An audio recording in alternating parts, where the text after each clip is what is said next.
tell us more about Wenger's time as a manager. I mean, it was really extraordinary in terms of longevity, it has to be said. Absolutely, and longevity at one of England's most popular clubs, Arsenal, of course, who's the third most successful club in the history of English football. And Arsene Wenger, who arrived in 1996, stayed at the club for 22 years, and in which he won 3 league titles, 7 FA Cups, twice doing the double in 1998 and 2002. So the records really write themselves. He was tremendously successful with the club. He was also the only manager since 1889 to achieve a whole season unbeaten with the team, and that was in 2003. Absolutely, That's going Molly, way back. It's incredible.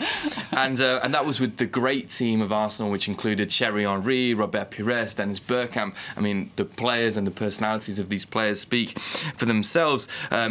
He was so popular, in fact, that the French Football Federation, of course Arsene Wenger, who is French, tried to take him away from Arsenal to manage the national team more than once, especially before and after the Raymond Domenech era. And finally, of course, his personality. He was considered a gentleman. He was always admired by the people around him. That being said, then the results are there. Why is he leaving?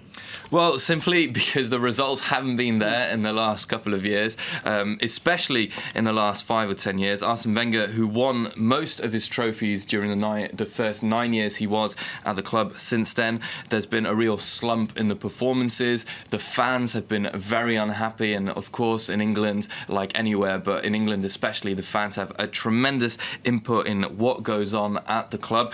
When Arsenal won the FA Cup in 2005, they then had to wait 9 years until their next major trophy. So it just shows how difficult it was for him to do it, but he could still go out on a high if he wins the Europa League. Indeed. All right. Simon, thank you very much for that.